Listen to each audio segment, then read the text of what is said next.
We start with, one second, Sefer Hafetz Chaim, and we're on page 78. And it says other forms of negativity. While the scriptural prohibition against Lashon Hara applies only to speaking about the living, our sages prohibit making slanderous remark about the deceased. It's very interesting, right? So not only about the living, only about deceased, we are not supposed to speak badly, unless, as we said before, it's for constructive purpose. So that's the only exception, right? It is also forbidden to speak negatively about our beloved land, Eretz Israel. So there is maybe problem with there is a problem with the government. This is bad, but that bad, but it's not the problem with the land itself. It's problem with some individuals living there, some laws. That's it. Right? As the Torah relates, a generation that merited to be liberated from Egypt spent 40 years in the wilderness and died there because of evil speech concerning the land. See Bamidbar chapters 13 and 14. So they spoke bad about the land, and that's how they were punished. In truth, it is proper to avoid focusing on negative unnecessarily, even when discussing non-sacred objects. Okay. The early commentators tell of the wise man that his students who came upon carcass of the animal. When the students commented of its fall order, the wise man responded, "But see how white are the teeth." So it's from a Talmud. So they say, so they consider some negative bad smell. But this rabbi said, "But look how beautiful the teeth are." Okay. All right. Any comments from anybody? Okay. Good. All right. So let's continue. So we'll continue with the Hilchot Diot, then chapter 4 and Halacha number 23. Let me see how long. Oh, okay. Wow, it's very short than the last Halacha in the chapter. Okay, so it says, a Torah sage is not permitted to live in a community which does not have a following: a doctor, a bloodletter, a bathhouse, a latrine, an available source of water, such as river or a spring, a synagogue, a teacher of children, a scribe, a charity supervisor, a rabbinical court, empowered to impose corporal punishment and jail sentences. That's very interesting halacha. I don't know if it applies today, but no, of course, today there is no such a rabbinical court. But okay, so let's see. Is the Torah sage allowed to live by himself if he's a doctor? Like, if he's a doctor, can he live in the community if he's the only doctor, or he has to have another doctor there as well? It's a very interesting question. I mean, or if he's all of the above, you know. He can do all of it. So basically, like many rabbis, many great rabbis, they were like. He was a rabbi. He was a butcher. Yeah, he was a young. He was a moel, right? All of the above. So about doctor. So let's see. I mean, of course, the doctor cannot operate on himself, right? But at least I guess he can diagnose himself and maybe go in time to Rambam was a doctor, right? Yes. Where did he live? Did he have other doctors there? I think this Rambam, it's simple story because it was he lived in the capital. So of course in the capital of Egypt, there were many doctors. Okay. But I have a question, Rabbi. Yes. Sure, quick question. By listening to Shirim, I understand that in Judaism it's not a good idea to become a doctor. I don't know if I'm correct, but how come the Rambam was a doctor? Okay, so talking about doctors, so there are a few issues about doctors, right? Not about doctors, but becoming a doctor. So one issue, if a doctor is a Kohen, so for Kohanim, it's not tricky, it's forbidden to become a doctor. Because why? The Kohanim cannot be spiritually impure. at least they cannot get more spiritually impure than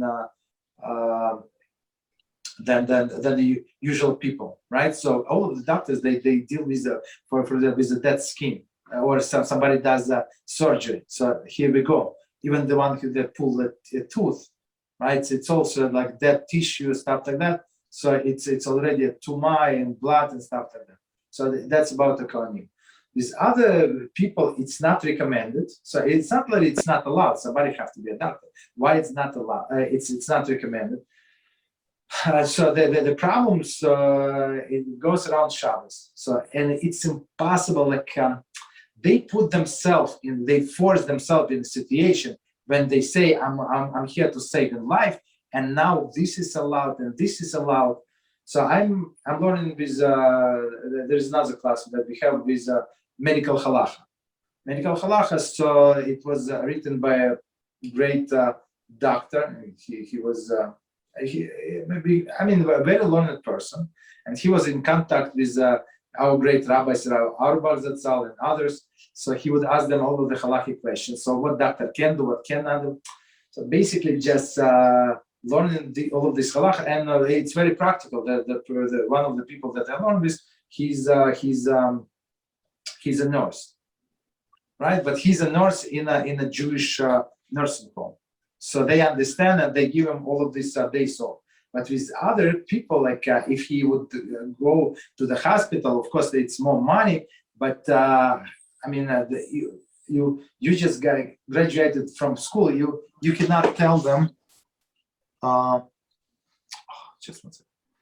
You cannot tell them what shifts you want to work. So basically, they can put you on Friday, right? And you say, okay, I want a Friday morning shift. So okay, you off on 5 p.m. in the winter. So what are you going to do?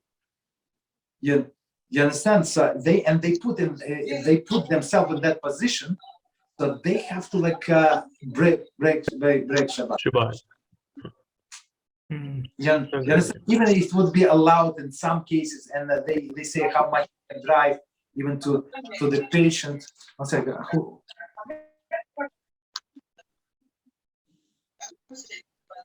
Okay, could you? Hey, Reckon, you wanna?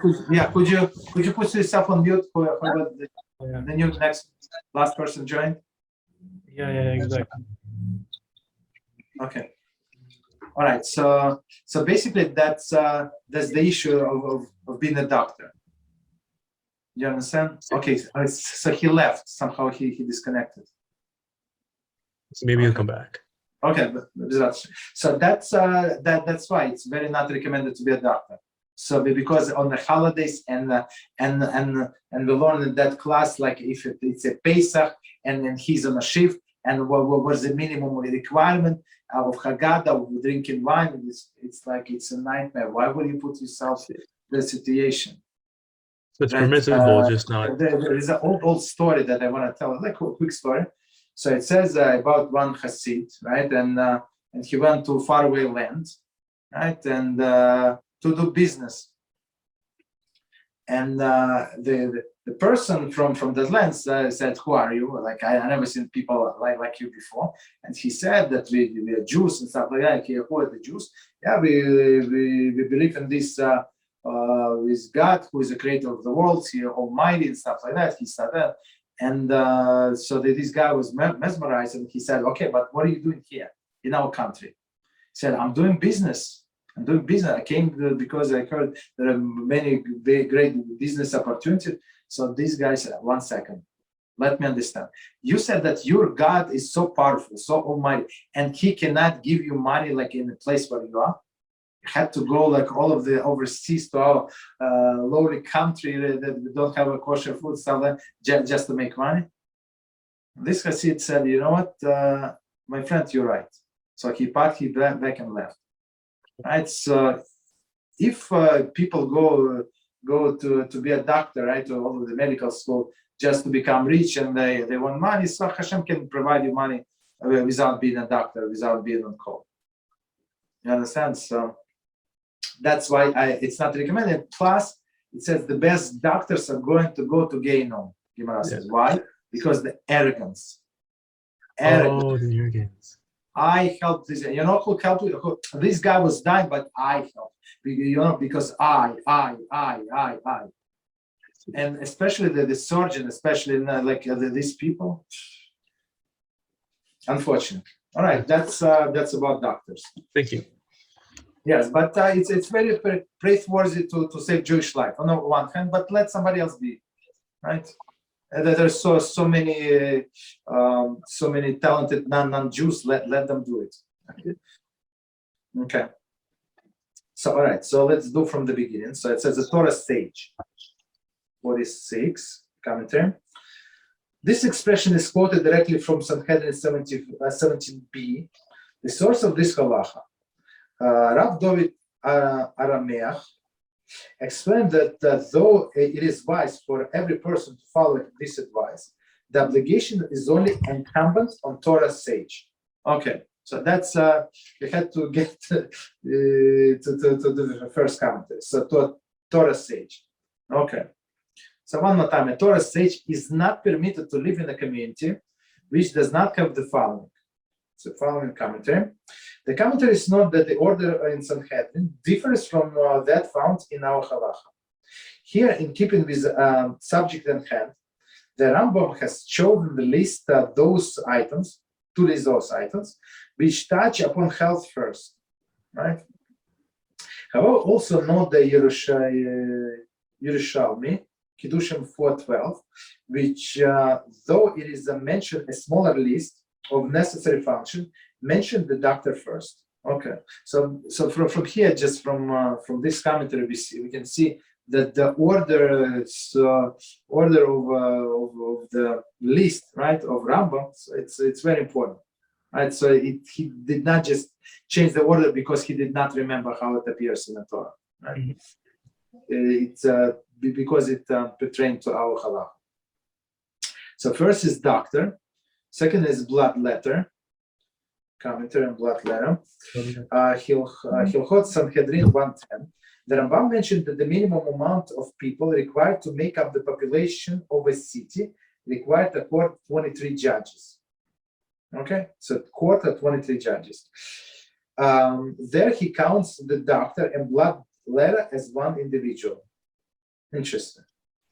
So basically, this doctor can be blood letter, right? But blood letter could be a barber or somebody like bath attendant. Like they don't have to have like a special degree.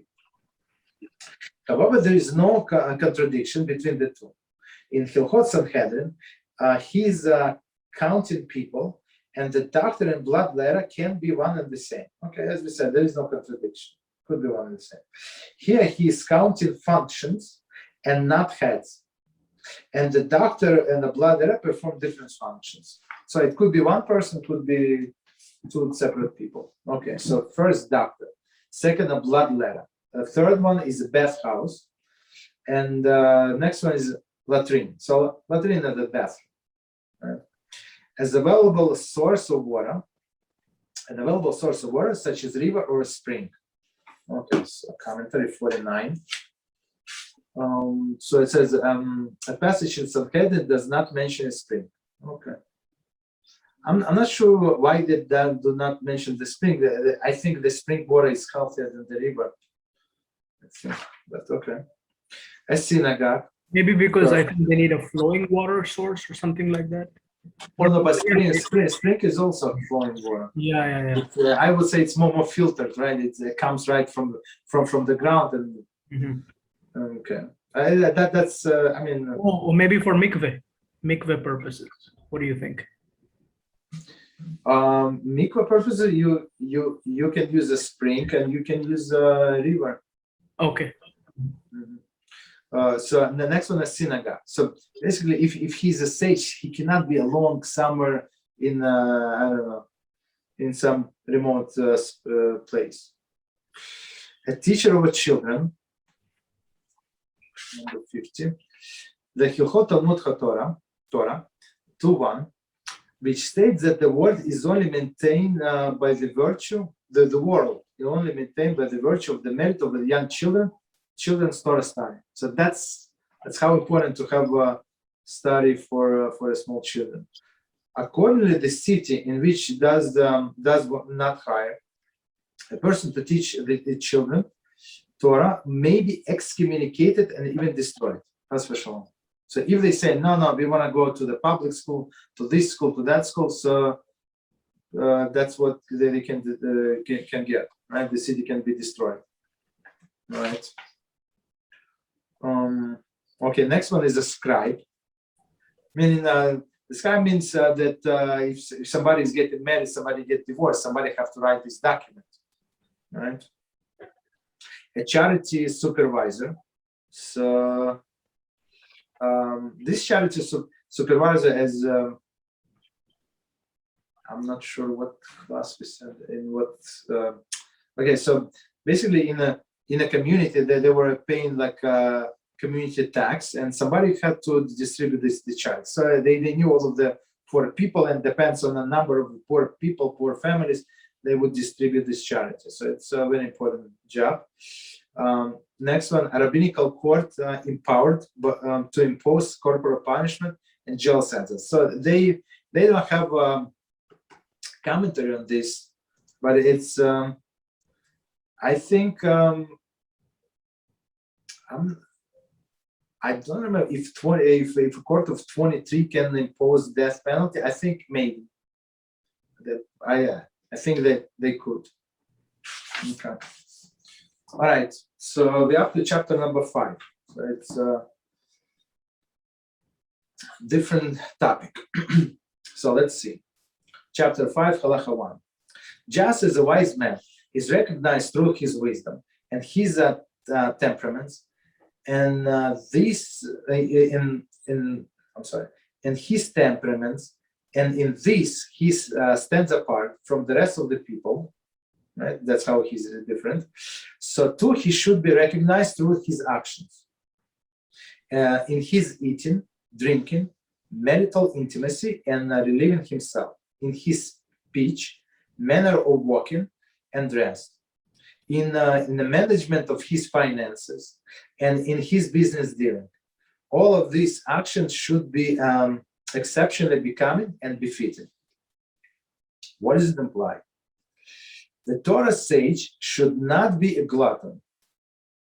Rather, he should eat food which will keep his body healthy, without overeating. He should not seek to fill his stomach, like those who starve themselves with food and drink until their belly bursts. Okay? They are alluded to by the statement of the prophet Malachi 2:3. I will spread a dung on your faces, the dung of your feasts. Our sages explain, these are the people who eat and drink and make all their days like a feast days. They say, eat and drink, for tomorrow we will die. So that's a very famous statement. Okay, continuation. Next page. This is the food of the wicked. It is these tables which the verse censures, saying, for all tables are full of vomit and excrements. There is no room. It's from Yeshayahu 28:8. In a contrast, a wise man eats only one dish or two, eating only enough to sustain him. That is sufficient for him. This is alluded by the Shlomo's statement. The righteous man eats to satisfy his soul. It's from Proverbs 13:25. Okay. So, as we can see, it's a lot of information, a lot. So let's start from the beginning. Any questions, any comments, please stop me. Okay. So just as the wise man is recognized through his wisdom and his temperaments. Okay. So commentary number 1. The Torah provides the key to his character. Throughout this chapter, Rambam uses the term Talmid Chacham, Torah sage. And how do they translate? The wise man. However, he begins this chapter by using Chacham. Okay, all right. So in all the whole chapter, it says Talmid Chacham, and here Chacham. Okay, the wise man. Okay. To refer to the statement in chapter 1, Halacha 4 and 5, which describe a wise man as one who constantly evaluates his behavior and follows the desired middle path. Right? As we said before, it's the person cannot be successful as a Jew or as a businessman, as anybody in this life, unless he does all of this evaluation of himself. And Mishneh Yesharim constantly speaks about it. Like you have to stop, have to evaluate: am I doing right, doing wrong, and do all of these improvements, whatever I need to change, whatever I need to add, whatever I need to remove, and continue. Okay, so this what they call Chacham. Okay, so sorry. No. It's just stating. Right, Teshuva explains this also, that you have to evaluate yourself every day. Like every day, write on a piece of paper, mitzvah and sin that you did. Is that what it is explaining here? Yes. So that's we call him a wise man. Otherwise, he cannot be wise. If he's going to let it go for one day. So I mean, I do not remember what happened yesterday. Maybe I did something wrong, maybe not. Like today is still fresh. Today you can still remember how your day went from the morning. But it's idea everywhere. So without this, there is no success. So you have to see like what your weakness were. Like you, for example, you were rude with somebody. Okay, and then this guy got upset. So I have to fix it. I have, like don't. You write it down and you fix it. Yes. Okay, so that's why they say do it every day, as you said. Okay, so continue. Just as a wise man, so okay, we call him Chacham, is recognized through his wisdom and his temperaments, and in this he stands apart from the rest of the people. So one more time, this Chacham is recognized through his wisdom. We're going to see what wisdom is, right? And his temperaments. So temperaments. So what we said until now, that he would go in the middle path, so that he worked on his character because he's Chacham. So he would use the knowledge of the Torah gives, what Torah says, what a person should be, ideal person should be. So it's very clear, and Rambam said exactly what HaShem expects of us. So, and he has to follow these temperaments, right? And that's why we call him Chacham, wise man. He stands apart from the rest of the people. So, rest of the people, they live like a wild animal, right? So they do whatever they want. They eat what they want. Like sometimes, like I see people like on a street or somewhere, not Jews. I hope they're not non-Jews. So they would like start eating like without bracha, without like it's like how could you like? I mean, for them it's normal, but for religious Jew it's like seems very non-normal. Let's put it this way. So too he should be recognized through his actions, right? So we're talking about this Chacham in his eating. So let's see his action. Commentary number 2, Sefer Mitzvot, positive command 8. Positive mitzvah 8, described as a mitzvah of resembling God and seeking to emulate Him. His good deeds and honorable attitudes with which he was described. So it's very clear. So Rambam said, Sefer Mitzvot was also written by Rambam. So Rambam said there is a positive commandment to emulate God. And before that, just not everybody were present when we learned this. The question was asked on Rambam, right? So Rambam put this book as a book of laws. right? And he said when he was counting the 613 mitzvot, he said, I only included practical laws, practical, that laws that have beginning and the end, and a clear directive of what expected of you. Like put it tefillin, so you have, okay, it's multiple laws of tefillin, how you can write it, this and that, what kosher, not kosher, okay. But at the end of the day, it's very clear how you should do it. So, and the sages ask, later Rabbi says, so how could Rambam put this commandment resembling God?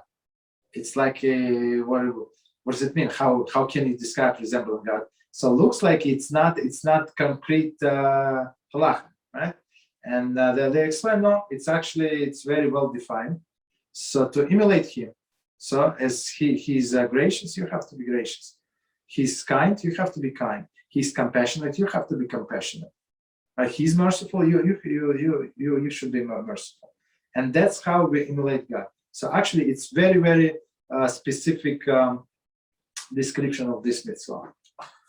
Okay. As mentioned in a commentary to the first chapter of Hilchot, the Rambam puts a far greater stress on a person emulating God's attributes, and less on emulating his deeds. Okay, so attributes, like some of them, what we just mentioned. Therefore, the first three chapters emphasize the importance of personality development and the methods with which we can refine our character traits. So we were speaking about going in the middle path and how one should correct himself in these three chapters. This chapter concludes the treatment of the mitzvah to emulate God and focuses on a good deeds. So not on the character traits that you have to be merciful, for example, right? But on a good deeds that reflect the process of inner refinement described above. So basically, all of this changing of the character that person does when he works on himself, it's only for that these changes should bring him to the good deeds. So we learn in order to fulfill. So it says that the person who learns and does not fulfill, it's a waste of time. Right? We call him Rasha. So why will you learn Torah? Right? So it's the Torah is very practical, meaning that you have to learn and you have to apply. So now after Rambam said what we have to do, like what character temperaments you should have. Now we go into the deeds.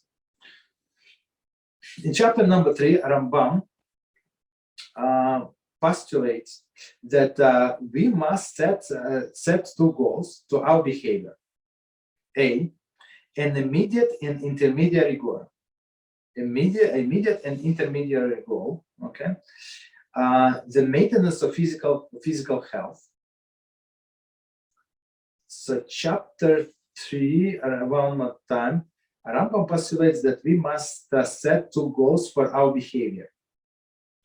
And in immediate and intermediary goal, the maintenance of physical health. Okay, we're going to see what does it mean. B, the ultimate goal of knowledge of and service of God. In chapter 4, he outlines a regiment of the behavior follow men to teach the first goal, meaning the health, right? It's previous chapter, what to eat, what not to eat, when to sleep, what not to sleep, stuff like that. Wait a minute. So A, an immediate and intermediary goal, and the maintenance of physical, is that all one? So like the immediate and intermediary goal is referencing to physical health, or is that like a yes, yeah. No, it refers to physical health. So it's like immediate goal regarding eating and exercise, and then future goals like kind of like the exactly. So he would be healthy, right? Like in general, that's for those of us who did not attend this class, just in general. So in that chapter number 3, Rambam says if a person is sick, he's not able to serve HaShem. I mean, law lay not be upon us, but then if a person is in pain, he cannot cancel it. He cannot have his peace of mind. He cannot keep his focus for 3 seconds. So of course he's not a good servant of Hashem. So Rambam said, so in order to be a good servant of Hashem, you must maintain your health to the best of your ability. Of course, don't go overboard and buy this vitamin, that vitamin.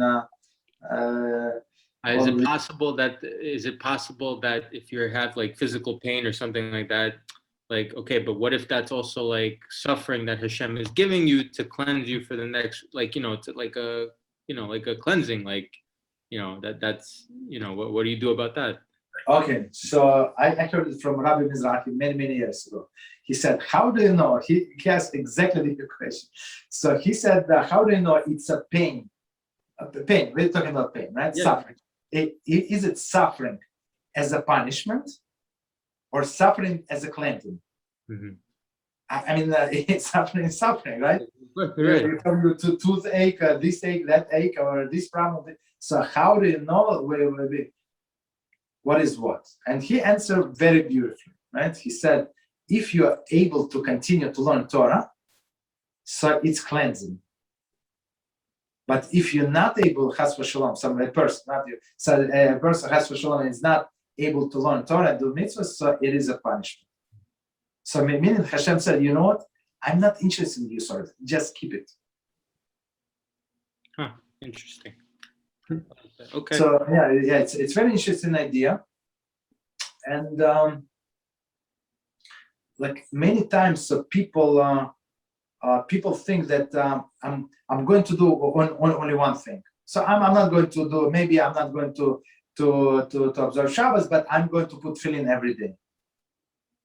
So and Rabbi Reuven recently said it's not good. And he said, I know that many people would write to me and say, what do you mean not good? Let him start from something. I mean, let him start, but usually how unless he learns every day, right? And he's going to improve. He has this intention to improve. So Rabbi Reuven said, most of the time, a tzechara is going to come to him and said, you're tzaddik. Okay, maybe you don't keep Shabbat, but look, you bought the most expensive tefillin, right? And you bought even the 7 tefillins for all other people who cannot afford. You're a big tzaddik Shabbat. It's okay, one day. You understand? So the tzechara would calm him down and not allow him to advance. But even if it's pain for cleanse, like a cleanse, you should still go to a doctor. Just like do your Absolutely. effort. Yeah. You couldn't just be like, all right, I'm cleansing, so leave it, right? And so our goal is to be healthy, right? So but on one hand, on the other hand, you have to do all of the minimum ishtadlus. Ishtadlus meaning that you go to the doctor, you find a good, not only to the doctor, you go to the good doctor, and there is several Jewish networks, right? When you call them and you say, I have such and such an issue, can you recommend a doctor? And they send you to the good doctor or woman. They say, I call real Jewish network here? Yeah, yes. Really? Yeah. Yes. You do that after class? Without HaShem. So at least 2. So I used one, and I was very pleased. They recommend me like the best doctors in so and these people and they ask you what kind of insurance you have, like not, so they help you as much as possible, and all of them are volunteers. So they try it as an act of chesed, as an act of kindness, that they try to help other Jewish people. I think that's simply amazing. Yeah, that's great. I didn't even know. I'm going for a procedure next month. I didn't even.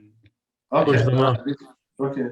Just remind me, and I can give you. Right. I think it's there's another thing I just wanted to add. It also says that if you don't get any suffering for 40 days, you should worry. Yes. Yes. Okay. So I apologize. We went over the topic. So just to finish answering Moshe's question. So yes, you have to go to the doctor. You have to use do whatever the doctors say, right? And what it says clear why you should go to the good doctor.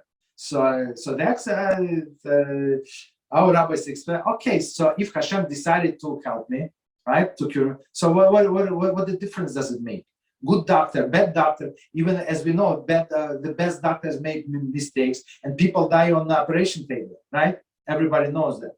Like he's good because he has a good record, but that does not mean that he's going to help me. So a person might think, let me go to any doctor. He's cheaper. I have this insurance, that insurance, so there's no co-pay. This is doctor. Okay. So I would say just explain. You have to go to the good doctor. Why? Because you see that the siyata dishma is upon this doctor. So Hashem said, for whatever reason, it could this doctor could be a wicked person. Don't take it wrong. But Hashem said, I want to appoint this doctor as my messenger. So he's going to be my messenger to help people. You understand? So that's why you have to go to the good doctor. But doesn't matter how he's good. So that's your status. That's what your part. And Hashem is going to do like he can prescribe you medicine. Who said that this medicine is going to help? Maybe yes, maybe no. Right? So it's up to Hashem. That's why we say blessing. There's special blessing before taking medicine. So you say, Hashem, I don't believe in this medicine. I believe in you. Okay. So if you want to send me this refuah shlema through this medicine, send me through this medicine. You want to send me refuah shlema from drinking hot tea? Send me from hot tea. What is it? If Hashem has no limitation. But he tried to do it like as natural as possible. Right. As long as you think. Yeah, go ahead. Sorry, go ahead. So basically, if you use your intention to say that this medication is the vessel that will help me, that's the intention you should have. Correct? I mean, you in your mind, it should that's what doctor prescribed it. He said that's the best medicine on the market. But I would take this. Okay, you're taking this, but you say it's a special blessing before taking medicine. It's not obligatory. It's up to you. It's not obligatory to say this blessing, but it's very recommended. So it says, Hashem, I don't believe in this medicine. I believe in you being behind this medicine, right? And it's exactly the same idea. I just want to draw the parallel when we talk about Purim, right? On Purim. Of Megillah, Esther, and we said that Esther invited Haman to the party and Achashverosh and all this that happened. So the sages ask, like, why did she have to invite Achashverosh and do all of this? Like he's trying to get to her and stuff like that. Why did we need that? Like she could just go directly to Achashverosh and said, I'm a Jew, please save me. This Haman, he's a wicked guy. I don't want to see him and just kill him, right? She could have said, why? And the sages explain very beautiful thing. So all of the Jews were very confident. So we have our girl in a palace and she's a Jew and we have nothing to worry about. You understand? And same was here with this president, with Trump, and we have this Kushner guy, right? Kushner guy, and he can read from the Torah, and he did not even without preparation, and he did not make any mistake, and he's this and he's that. So Jews got very comfortable. So that's why Hashem said, Esther understood what's going on. She said, they do not believe in Hashem. These Jews believe in me, that I'm going to save them and preserve them because I'm in that power. So she said, so she did whatever she did, this plan. So suddenly all of these Jews were, whoa, the biggest enemy comes to, he's going to hang out with our queen, the Esther, the big Haman. So they say, okay, no more Esther. They scratch Esther. We're going to only believe in Kodesh Baruch. I think you just solved the vaccine. Just let me finish. So the same is here with this medicine. So you can see the medicine. Of course, it's the best. Of course, they try. Of course, they prove. But you have behind this medicine, you have to see clear Hashem. Go ahead. Sorry, I finished. Yeah, no, what I said is you solved the vaccine debate. everybody's like to take or not to take. Yes, yeah. Say the bracha and then you take it because you're relying on Hashem, but you're also taking it. Exactly. Okay. Did we answer the questions, Ethan? Yes, thank you. Okay. All right. Thank you. All right. Moshe, did we answer your question completely? Okay. Just 1 second. Let me move. Okay. So it was, I think it was number 2. So continue after number 2. Okay. Let me read the whole sentence. I apologize. I always try to read the whole sentence so we have continuation what we are saying. Just as a wise man is recognized through his wisdom, in his temperaments, and in this he stands apart from the rest of the people, so too he should be recognized through his actions. Right? We just commented on action in his eating. Number 3. The commentaries have suggested the Sifri, Zot HaBracha, and Derech Eretz Zuta, chapter 5 and 7, as sources of Rambam state. However, these sources are not quoted verbatim. Rather, they serve as the models, which Rambam uses as the basis of his own comparison. Okay.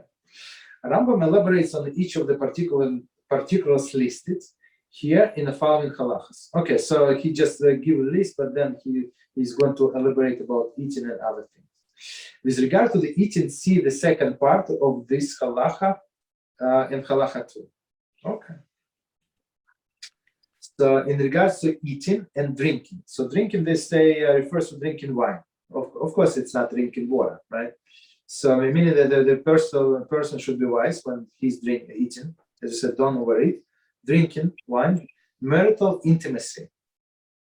Comment. Okay.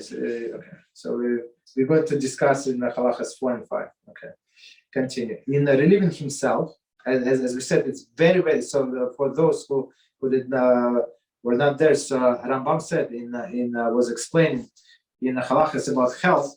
So it's proper to eat the good food, the good food for the body, and relieve yourself to get the waste out of your system. Otherwise, even the good food is not going to help. So it's he said a person cannot hold himself back. You want to go to the bathroom, go to the bathroom. Must, right? To eliminate all of this waste. Manner of walking. I'm sorry, relieving himself in his speech. As we learn in that book, what you say or what you don't say, and when you say it. Manner of walking. Okay, manner of walking. Manner of walking.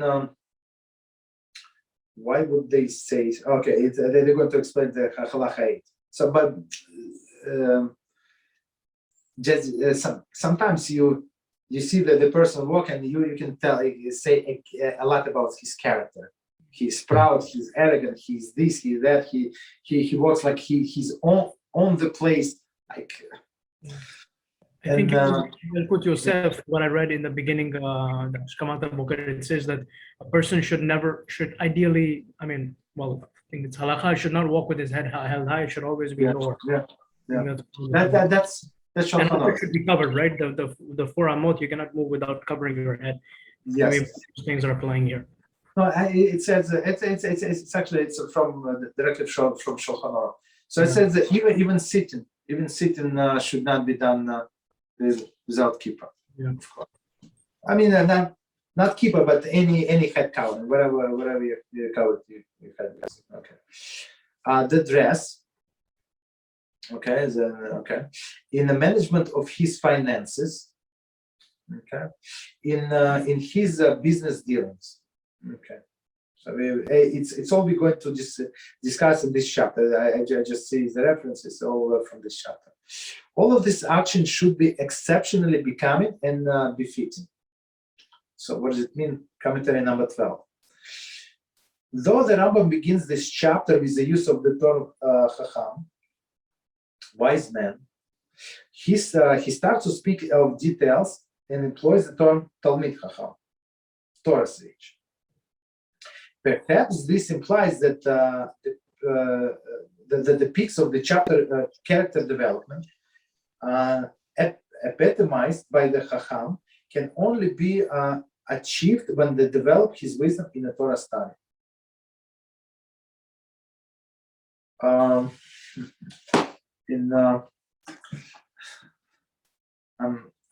trying to remember what was the context. So in one of the classes, somebody asked me a question. So it says when it says wise man, right? So is it in any specific field a wise man? Maybe one's wise man in medicine, one wise man in engineering. So, but that's not what our sages mean. Exactly as it says in his this commentary. So the wise man means wise in Torah. Yeah. No. Say it again. It was delay. Okay. All right. So meaning wise man in the Torah. So Chacham, Talmid Chacham. So without knowledge of the Torah, a person cannot be wise. So he may be wise in some subject, but basically his life would go to waste if he does not learn Torah. So Torah means instruction how to live. Okay. So continue.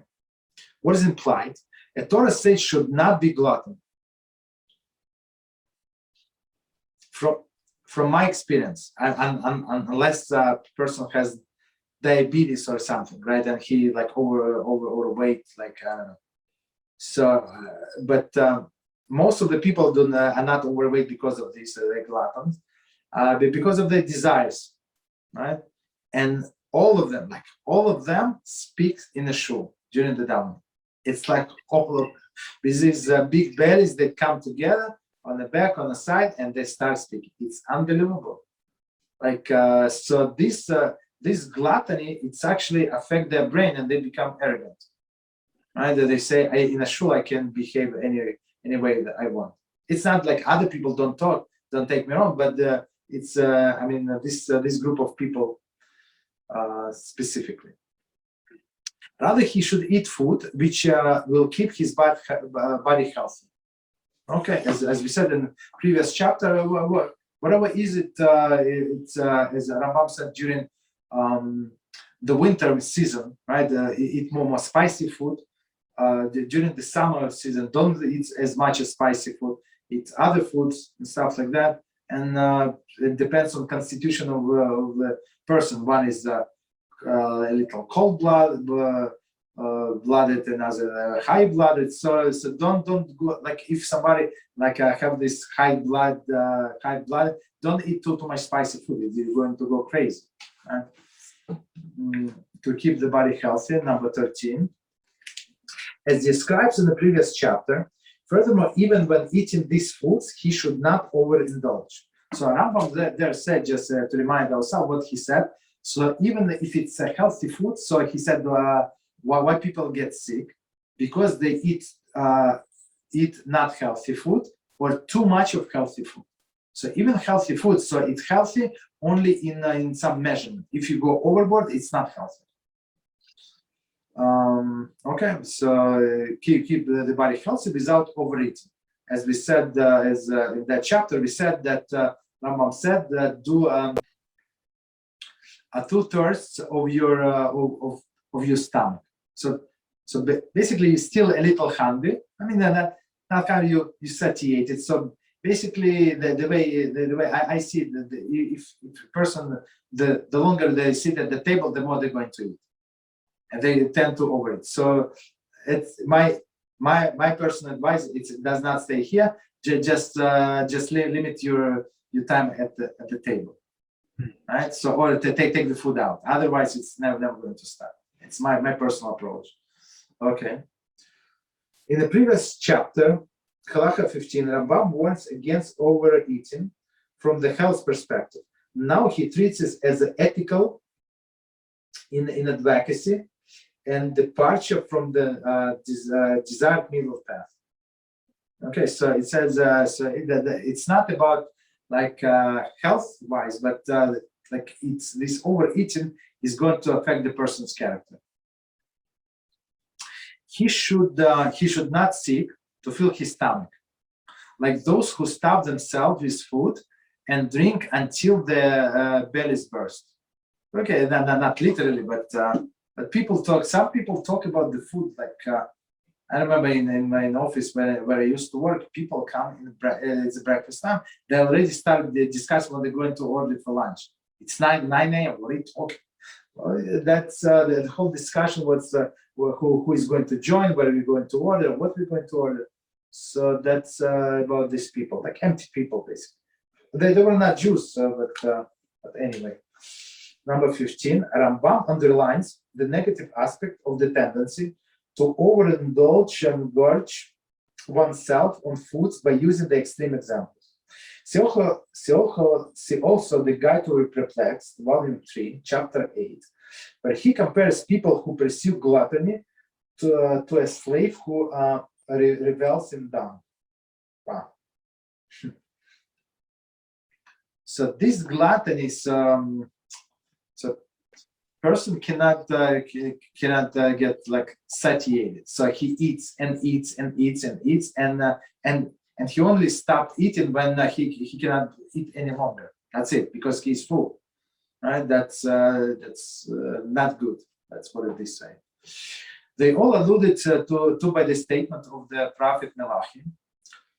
I will spread the dung on your faces, the dung of your feasts. What does it mean? Commentary 16.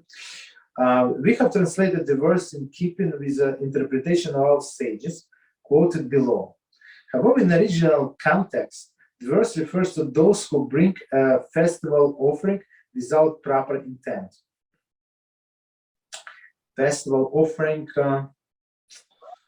what is it, a pigul? What is it, word for this? So basically, if you, when you bring the festival offering, right, any offering in a temple, you have to have the right intention, that I bring it for this and that. You understand? So if you don't have the intention, so that this offering is not counted for you as you offer. And it's very important that this coin should know exactly why you bring this offering. So, okay, continue. So our sages explain, this is the people who eat and drink and make all their days like a feast days. Our sages explain, okay, feast days. Though it is mitzvah to celebrate Shabbos and festivals with feasts. Okay, so we say clearly, on Shabbos you have to eat, you have to eat special foods, you have to enjoy stuff like that. Okay, it is a mitzvah. Nobody said it's not. Here we are referring to those who feast. A, self-indulgently and without a commitment to fulfill God's will. And B, constantly and not only on selected occasions. So even you're having Shabbos meal, so and just because of the day, the guy is happy that he can eat extra, right? So that's exactly what it says in A. So the proper way is say, HaShem wants me to enjoy Shabbos, honor Shabbos. Okay, that's what he wants me to do. And one of the way, like we're all human, how we do enjoy, is good food, good drink. So you have a little wine, whatever makes you happy, a little good food, a little extra fish, this fish, I don't know, meat, whatever we eat, and be happy. But remember, it's only in honor of Shabbos. Whatever you do, we call it Shabbos. That's the proper way, right? Or and B, they say constantly. Even Tuesday is a special meal. Thursday is special. Every day is a special occasion for you. Okay. They say eat and drink, for tomorrow we will die. So that's... Rabbi, I have a question. What would you say, let's say a lot of people who have shurim during the weekdays, and I mean, to attract people, they have serious feasts, you know, like it's, sometimes what ends up happening is they're focusing more on the feast than the shur Torah, because... No, I have to correct you, not sometimes, all the time. All the time. So, I mean, okay, so a person can do only one thing. He can eat or he can listen. Most of the time, unless he's on a very great level, right? So Rabbi Mizrahi many times said. So he said that when there is a sushi announced in his one of his flyers that he's coming to have a year, sushi announced, he says 5 times more people show up. And Rabbi said, I do not understand. It's not like, and he said, I'm not giving the shiurim in poor neighborhoods when people cannot afford like sushi. You understand? Like how much you're going to for $30? That's it. Because of the $30, you change your beliefs. Now you're going to go to shiur Torah. Like I mean, it works, but it attracts people. But the job of the speaker of this event is to bang them on the head that they start learning Torah. Otherwise, all of this money invested in the food, it's a complete waste, because nobody is going to listen. The people would see what they bring in now. This guy have this sushi, this meat, that meat. So and it's for sure it's not good. They have a 5-course meal, after and then Yes, half the time is digested. You're not even focusing on the shiur. It's maybe if you have like a main course, let's say, a main course meal before the shiur, give them like I don't know 30-40 minutes to finish, and after that start the lecture. Okay, just leave your plates. You ate, Baruch HaShem, no problem. So now let's talk Torah. But or maybe eat afterwards, because then you're focused on the shiur, and then you eat something, whatever that could work. I think even better, because I mean, it's hard. They see you're asking too much of the people. So I mean, when one guy said, "Okay, I'm going to eat up," and everybody is chewing around it, everybody is eating, and he said, "You know what? If I don't go now, in 5 minutes they're going to finish, and he's going to go." So the way I see it, the way I saw in all of the shuls around me where I live, so it has exactly zero result. All the shiurim, exactly zero impact, exactly zero. I mean, unfortunately. Yeah, you understand? So but to attract people, and maybe like if Rabbi Reuven would come, Rabbi Mizrahi, and they banging on the head something like about Shomer Shabbos, not Shomer Shabbos, so maybe it's going to be some effect. But otherwise, it's I would say it's a waste of time. Okay. Sorry about that. Okay. So we spoke about food. Okay, so commentary. This statement is found in Yeshayahu 22:13. However, the Rambam is not quoting the verse as a support. He's merely borrowing the expression to exemplify the existence search for pleasure. Right? That's the one pleasure today, because tomorrow they're going to die. Continue. This is the food of the wicked. This is the food of the wicked. It is these tables which the verse censures, saying, for all the tables of food full of vomit and excrements, there is no room. So it's Yeshayahu 28:8. Okay, so commentaries say the final words of the verse, mekum, can also refers to God, makom, right? Makom is a place, right? Can also refers to God, and thus implies that God's presence is also lacking. So meaning in these places where they concentrate only on eating, there is no God. Eating for the sake of indulgence is the direct opposite of the approach knowing God in all your ways. I think that this is the answer described previously. In Avot 3:3, also quote the verse this verse, and Rambam alludes to the Mishneh in the following Halacha. Okay, so we're going to look. So basically, just following on what we said before about this food and the sharing. On another hand, so many people on such a low level, that's the only way to get them in a shul, right? For a lecture, if there's a barbecue, this sushi or stuff like that. So it's very, very sad. But unless they invite such a serious speaker, it's all waste of time. in one of local shows they around me, so they announced barbecue. It was in July, I guess, Sunday. They'll announce barbecue, and then they say, they're struggling with the media. So they send the pictures out. It's like whole tables are full, like kind of like 50 people. I said, whoa, where these people came from? And then somebody explained it. They were people from New York, from this town, from that. They came from all around because of the barbecue. I say, you came from New Jersey, so to come where I live from New Jersey, you have to spend, I don't know, like maybe $20 on a toll plus gas. Like how much you're going to eat? Just buy yourself and save your time. Buy yourself a few pounds of meat, make yourself barbecue, and such a waste of time, right? So basically, people came because of the food, but at the end they still struggling with the minion, unfortunately. Okay, continue. In a contrast, a wise man eats only one dish or two, eating only enough to sustain him. So as we said before, so this wise man is eating only so he can be healthy and can be servant of HaShem. So he said, I eat this meat because I need to be strong. I need to learn Torah. I drink this this coffee. So I have okay, decline.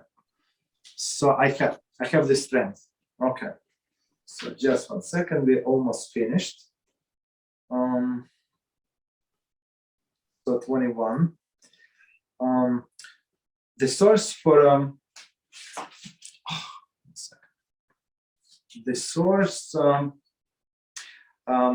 as a source for which eating two dishes, the commentary have suggested Derech Eretz Rabbah chapter 7. It happened that Rabbi Akiva served a meal to his students. The servants brought two dishes before him. They ate and were satisfied. Okay, so it's really one from Rabbi Akiva. As a source for eating one dish, as a source for they point out to some head in 94b. Okay, and made the name of the righteous be blessed. Okay, this refers to Tzidkiyahu, king of Yehuda, who ate only 1 liter of greens for the meal. Okay, so basically, so he ate only like he was a king. He could eat whatever he wants, but he ate only these vegetables, right? Mm-hmm. These sources, notwithstanding,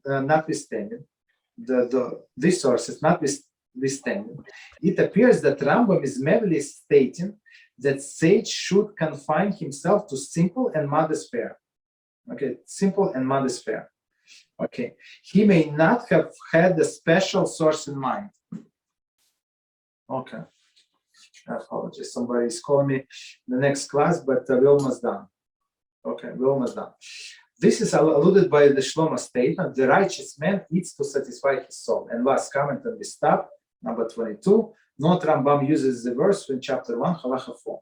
All right, so very nice. Thank you for learning. And the next class is tonight at 9 p.m.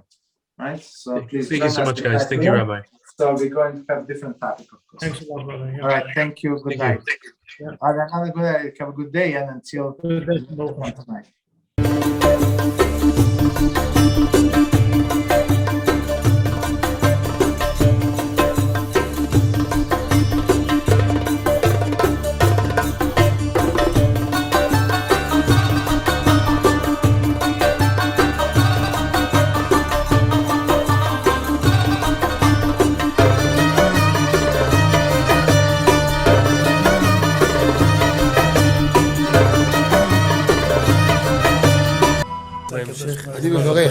אני מברך את הרבנים, רגע, אני מברך את הרבנים, הרב ירון ראובן, הרב אפרים כחלון, ראשי ארגון בעזרת השם, שהלכו בפי עליון, שעלו מעלה, יהיה להם ברכה והצלחה, הקדוש ברוך הוא ימלא בישועות ליבם לטובה ולברכה, שבכל מה שיפנו ישכילו ויצליחו, יזכרו לעשות כאלה וכאלה, הגדילו תורה לאדירה, אמן ואמן. בעזרת השם רשת בכל הארץ. הוא היהודי הזה, הוא היה מיליונר, סגר את כל הביזנס, אמר אני משקיע פה בעולמה של תורה. איפה הוא גר? בפלורידה. פלורידה. איפה זה פלורידה? באמריקה. במיימי. כן, ליד. אנחנו שם עכשיו הולכים להקים קהילה ספרדית. חזק אותו בשמי. קהילה ספרדית גדולה. תעביר לו מה שבירכתי אותו. כן, תעביר לו. קהילה ספרדית גדולה. כן. אני